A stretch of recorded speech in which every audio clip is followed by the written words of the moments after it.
Welcome to the MK institute channel. आज हम लोग केस स्टडीज पढ़ेंगे। केस स्टडीज क्या होती है? केस स्टडीज वो चीज़ होती है, एक वो रिसर्च मेथड है जिसमें पार्टिसिपेंट को डिटेल्ड इन डेप्थ वे में स्टडी किया जाता है। उसमें ओपन एंडेड क्वेश्चनर्स भी इन्वॉल्व होते हैं टू गैदर क्वालिटेटिव डाटा।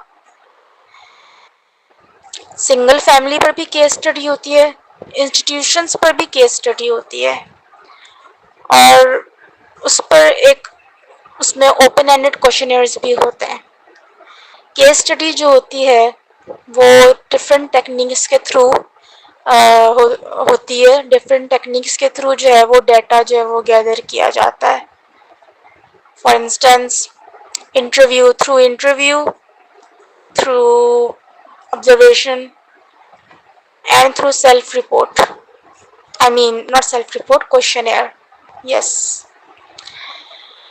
अगर पॉसिबल हो तो केस स्टडी के उस पर एविडेंसेस, मतलब कि अगर उस पेशेंट के पास या किसी के पास डॉक्यूमेंट्स, या फॉर एग्जांपल डॉक्यूमेंट्स जैसे कि प्री एग्जिस्टिंग इंफॉर्मेशन हो, फॉर एग्जांपल मेडिकल और स्कूल रिकॉर्ड्स, तो वो भी कंसिडर किए जाते हैं क्योंकि ताकि हमें क्वालिटेटिव डाटा, एक इन डेप्थ, एक वैलिड डाटा हमें पता चले उस पार्टिसिपेंट के बारे में और पेशेंट के बारे में।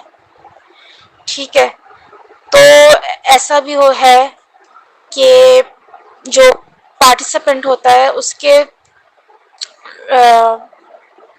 रिलेटिव या फैमिली से भी केस स्टडी होती है, क्वेश्चंस पूछे जाते हैं ताकि एक प्रॉपर वैलिड डाटा निकले।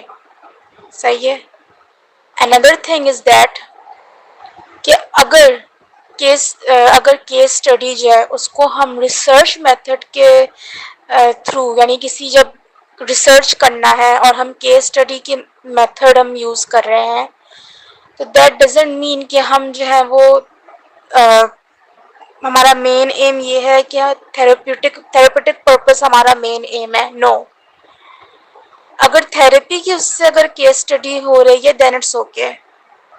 केस स्टडी वैसे थेरेपी से लिंक है, तो अगर थेरेपी की उसमें अंडर केस स्टडी हो रही है देन वी कैन से कि हाँ थेरेप्यूटिक पर्पस है। लेकिन अगर रिसर्च मेथड में जो है वो केस स्टडी कंडक्ट हो रही है तो हमारा थेरेप्यूटिक पर्पस यानी सॉल्यूशन पेशेंट के लिए नहीं है, हमें सिर्फ रिसर्च करना था।